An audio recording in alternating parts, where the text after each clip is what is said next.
नमस्कार। मेरे YouTube channel पर आपका तहे दिल से स्वागत है।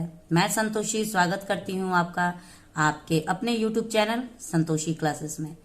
आज वादे के मुताबिक मैं फिर से हाजिर हूँ एक नई स्टोरी लेके।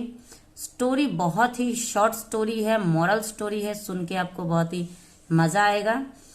इस स्टोरी को हम इंग्लिश टू हिंदी ट्रांसलेट करेंगे। एक एक वर्ड का हिंदी अर्थ मैं आपको बताते जाऊंगी, उनका करेक्ट प्रोनाउंसिएशन भी बताते जाऊंगी, ताकि इस स्टोरी को समझने में पढ़ने में आपको आसानी होगी। साथ ही साथ इसमें जो भी ग्रामर का पार्ट होगा उसको भी हम बहुत ही डिटेल में सीखने वाले हैं। तो चलिए वीडियो को स्टार्ट करते हैं। सबसे पहले स्टोरी का टाइटल देखते हैं। आज की जो हमारी स्टोरी है उसका टाइटल है सन एंड शेड। क्या मतलब हुआ? सन का मतलब होता है सूरज, एंड मतलब और, जो कि एक कंजंक्शन है, शेड मतलब छाया। तो इस शीर्षक का, इस टाइटल का क्या मतलब हुआ? धूप और छाया। सन होता है सूरज, लेकिन यहाँ पे जब हम शेड की बात करते हैं, यानी जब छाया की बात करते हैं, तो छाया के साथ हमारा धूप आता है। ठीक है, तो धूप और छाया, ये हमारे स्टोरी का टाइटल है। अब मैं स्टोरी को पढ़ने जा रही हूँ, तो मेरी रिक्वेस्ट है आपसे कि प्लीज वीडियो को ध्यान से सुनिएगा, और वीडियो अच्छा लगे तो लाइक जरूर कर दीजिएगा। तो चलिए स्टार्ट करते हैं। One day Akbar was in a bad mood. क्या मतलब हुआ? दोस्तों, ये जो वाक्य है ये सिंपल पास्ट का वाक्य है। जब भी हम सिंपल पास्ट में वाज या वर के साथ हेल्पिंग वर्ब के रूप में अगर वाज या वर को यूज करते हैं और उसके साथ हम कोई भी एडजेक्टिव को लेके या नाउन को लेके वाक्य बनाते हैं, तो इस प्रकार का जो वाक्य होता है वो सिंपल पास्ट का वाक्य कहलाता है। वन डे, एक दिन, Akbar was in a bad mood. Akbar was मतलब थे, इन मतलब में, बैड मतलब खराब, मूड मतलब दशा, जो मन की दशा होती है, हमारा जो मूड होता है, जो पल भर में चेंज होता रहता है। तो इसी प्रकार अकबर भी एक दिन बहुत ही खराब मूड में थे। He scolded Birbal for no reason and ask him to go away. क्या मतलब हुआ? दोस्तों, ये जो वाक्य है ये पास्ट इंडेफिनिट का अफर्मेटिव वाक्य है। पास्ट इंडेफिनिट में जब भी हम कोई अफर्मेटिव वाक्य बनाते हैं तो वहां पे हमें वर्ब के सेकंड फॉर्म का प्रयोग करना होता है। आप यहाँ पे देख सकते हैं स्कोल्डेड। स्कोल्डेड हम इसको पढ़ेंगे, इसका फर्स्ट फॉर्म होता है स्कोल्ड। स्कोल्ड वर्ब से ये बना हुआ है, ईडी लगाने के बाद सेकंड फॉर्म बन जाता है। स्कोल्ड का मतलब होता है डांटना, स्कोल्डेड मतलब डांटा। तो ही स्कोल्डेड बीरबल, यानी उन्होंने बीरबल को डांटा, फॉर नो रीजन, यानी बिना कोई वजह के। रीजन का मतलब वजह होता है। तब बीरबल को एक दिन अकबर ने बिना कोई वजह के डांटा। And ask him to go away. यहाँ पे आस्क का मतलब पूछना होता है, लेकिन यहाँ पे आस्क का मतलब कहना होगा। और कहा उनसे टू गो अवे, यानी यहां से तुम चले जाओ। As an obedient courtier, Birbal packed his belongings and went away. क्या मतलब हुआ? As an obedient courtier. दोस्तों, ये जो ओबीडियंट आप देख सकते हैं ये एक एडजेक्टिव है जिसका मतलब होता है आज्ञाकारी।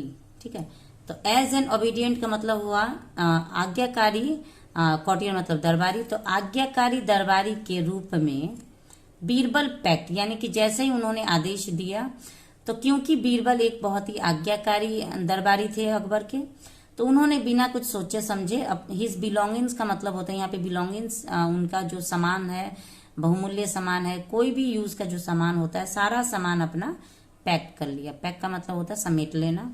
And went away. वेंट यहाँ पे जो है गो का सेकेंड फॉर्म वेंट है। गो का मतलब जाना, वेंट मतलब गए। तो इस पूरे सेंटेंस का क्या मतलब हुआ?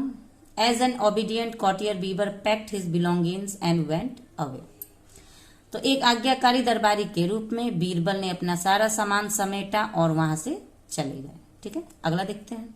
After a while Akbar realised his mistake. दोस्तों, ये वाक्य भी पास्ट इंडेफिनिट का अफर्मेटिव वाक्य है। यहाँ पे आप देख सकते हैं रियलाइज्ड वर्ब का सेकेंड फॉर्म है। आफ्टर ए वाइल का मतलब हुआ कि कुछ समय बाद, कुछ पल बाद, कुछ घंटों बाद। यहाँ पे कोई विशेष समय नहीं बताया गया कि 1 घंटे बाद, 2 घंटे के बाद। आफ्टर ए वाइल, तो इसका मतलब हुआ कुछ देर के बाद भी हम कह सकते हैं। अकबर रियलाइज्ड, यहाँ पे रियलाइज्ड जो है, रियलाइज का सेकंड फॉर्म है। रियलाइज का मतलब होता है एहसास होना, और रियलाइज्ड का मतलब हुआ एहसास हुआ। तो कुछ देर बाद अकबर को अपनी गलती का, मिस्टेक मतलब गलती, अपनी गलती का एहसास हुआ। But Birbal was nowhere to be found.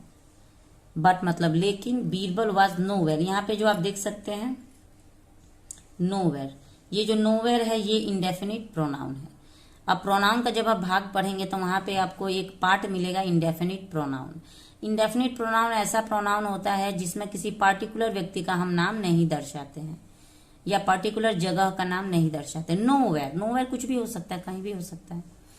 तो अगर आप इंडेफिनिट प्रोनाउन नहीं समझ रहे हैं तो मेरे चैनल पे जाइए, विजिट करिए, वहां पे इंडेफिनिट प्रोनाउन को मैंने बहुत ही अच्छे से वीडियो बना रखा है, आप उसको देख सकते हैं। But Birbal was nowhere to be found का मतलब हुआ लेकिन बीरबल कहीं नहीं थे, यानी कहीं नहीं पाए गए। फाउंड, फाइंड का सेकेंड फॉर्म फाउंड, फाइंड का मतलब पाना, मिलना, और फाउंड मतलब पाया। तो वो कहीं नहीं पाए, कहीं नहीं मिले। Akbar knew Birbal couldn't resist a challenge, क्या मतलब हुआ? यहाँ पे भी आप देख सकते हैं न्यू जो है नो का सेकेंड फॉर्म है। नो मतलब जानना और न्यू मतलब जाना।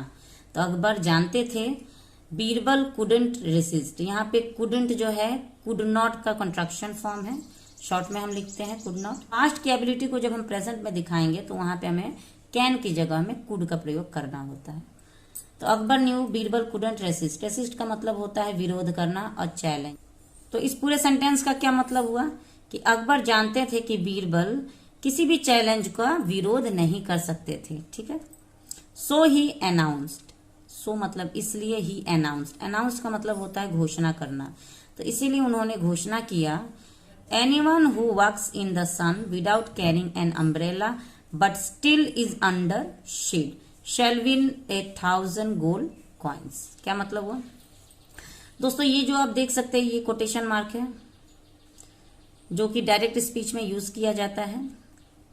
सो ही अनाउंस मतलब इसलिए उन्होंने घोषणा की कि एनीवन, एनीवन जो है ये भी एक इंडेफिनिट प्रोनाउन है। एनीवन हु वॉक्स, यहाँ पे हु जो है ये रिलेटिव प्रोनाउन है, रिलेटिव जो कि दो वर्ड को या दो सेंटेंस के बीच में रिलेशन जोड़ता है। हु इसका मतलब होता है जो, जिसने।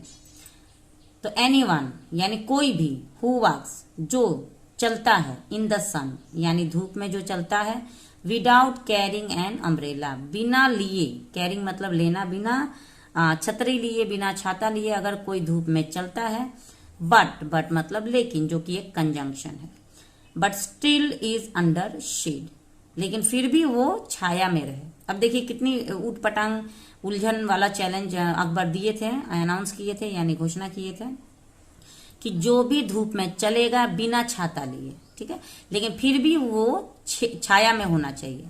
यानी जो भी व्यक्ति धूप में चल रहा है लेकिन उसके सर पे छाया होना चाहिए, यानी वो छाया में होना चाहिए, वो धूप उसको लगना नहीं चाहिए, लेकिन छतरी भी नहीं लेना है। शैल विन 1000 गोल्ड कॉइन्स, यहाँ पे शैल के साथ वर्ब के फर्स्ट फॉर्म का प्रयोग किया गया है। ये फ्यूचर इंडेफिनिट का अफर्मेटिव वाक्य है। फ्यूचर इंडेफिनिट में जब भी हम कोई अफर्मेटिव वाक्य बनाते हैं तो वहां पे हम विल या शैल के साथ वर्ब के फर्स्ट फॉर्म का प्रयोग करते हैं। तो विन का मतलब होता है जीतना और शैल विन का मतलब हुआ जीतेगा। तो जो भी इस प्रकार का चैलेंज को पार करेगा वो जीतेगा 1000 गोल्ड कॉइन, यानी कि 1000 सोने के सिक्के वो जीतेगा, उसे इनाम में मिलेगा। नेक्स्ट डे, अगले दिन, a man came walking in the sun without an umbrella. क्या मतलब हो? नेक्स्ट डे का मतलब होता है अगले दिन, अ मैन यानी कि एक व्यक्ति, केम वॉकिंग यानी चलते हुए आया, इन द सन यानी धूप में चलते हुए आया, विदाउट एन अम्ब्रेला बिना किसी छतरी के।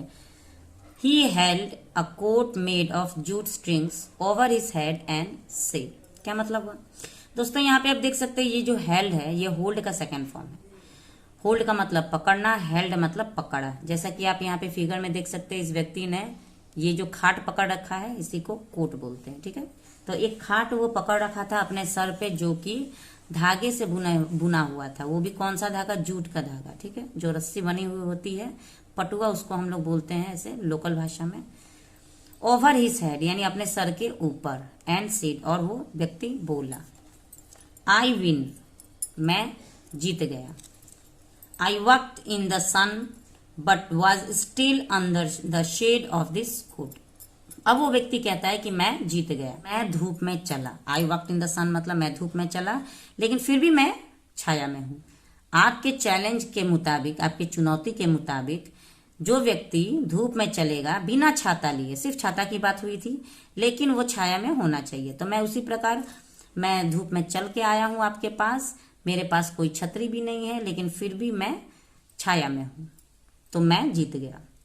Akbar new this was Birbal's idea.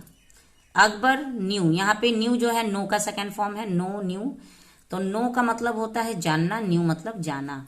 तो अकबर जान गए दिस वाज, यानी यह जो उपाय है, ये जो आइडिया है, यह बीरबल का आइडिया है। ये किसी और का उपाय, किसी और का सुझाव हो ही नहीं सकता, ये बीरबल का ही सुझाव है। ही सेड, अब अकबर कहते हैं, यहाँ पे जो ही है ये अकबर के लिए प्रयोग किया गया है। ही सेड, अकबर ने कहा, take me to the man who gave you this idea. Take me to the man यानी मुझे ले चलो उस व्यक्ति के पास। हु, फिर यहाँ पे हु जो है एक रिलेटिव प्रोनाउन है जो रिलेशन करता है दो सेंटेंस के बीच में। तो take me to the man मतलब मुझे उस व्यक्ति के पास ले चलो। हु यानी जिसने, गेव, गिव का सेकेंड फॉर्म गेव, जिसने दिया, यू दिस आइडिया यानी जिसने तुम्हें ये सुझाव दिया है, उस व्यक्ति के पास मुझे ले चलो, अकबर कहते हैं। The man took him to his house. वो व्यक्ति टुक, यहाँ पे टेक का सेकेंड फॉर्म है, हिम यानी उन्हें अपने घर पे ले जाते हैं। वेयर, वेयर मतलब जहां। बीरबल वाज स्टेइंग, यहाँ पे वाज स्टेइंग का मतलब हुआ, स्टे का मतलब होता है रहना, वाज स्टेइंग। ये जो वाक्य है ये पास्ट कंटिन्यूअस का वाक्य है। पास्ट कंटिन्यूअस में जब भी हम कोई अफर्मेटिव वाक्य बनाते हैं वहां पे वाज या वर के साथ वर्ब के फोर्थ फॉर्म का प्रयोग करना होता है। आप यहाँ पे देख सकते हैं वाज के साथ वर्ब के फोर्थ फॉर्म का प्रयोग किया गया है। स्टे मतलब रहना और स्टेइंग मतलब रह रहे थे। तो उस व्यक्ति ने अपने घर पे अकबर को लेके जाते हैं जहां पे बीरबल रह रहे थे। Akbar apologise to Birbal and took him home. Akbar apologise का मतलब होता है माफी मांगना। तो अकबर ने माफी मांगी, टू बीरबल मतलब बीरबल से उन्होंने माफी मांगी, एंड और टुक हिम होम, और टेक का सेकेंड फॉर्म टुक, टेक मतलब ले जाना और टुक मतलब ले गए। तो अकबर ने बीरबल से माफी मांगी और अंततः उन्हें अपने घर वापस ले गए। तो इस प्रकार ये एक जो चुनौती है ये बहुत ही मजेदार चुनौती थी, सन एंड शेड यानी धूप और छांव। तो धूप में भी चल के जा रहे थे लेकिन उन्हें छांव में भी चलना था। तो ये चुनौती शायद कोई और पार नहीं कर पाता, लेकिन बीरबल ने अपने समझदारी से इस चुनौती को भी पार कर दिया। तो आज की स्टोरी आपको कैसी लगी? उम्मीद है थोड़ा सा भी अगर वीडियो अच्छा लगा हो तो प्लीज़ लाइक कर दीजिएगा। चैनल पे पहली बार अगर मेरा वीडियो देख रहे हैं तो चैनल को सब्सक्राइब कर लीजिएगा। बेल आइकन दबाना ना भूलें ताकि मेरे सारे अपकमिंग वीडियो सबसे पहले आप तक पहुंचती रहें। मिलते हैं नेक्स्ट वीडियो में एक और इंटरेस्टिंग स्टोरी के साथ। तब तक के लिए मेरे चैनल पे बने रहिए। Thanks for watching the video and have a nice day.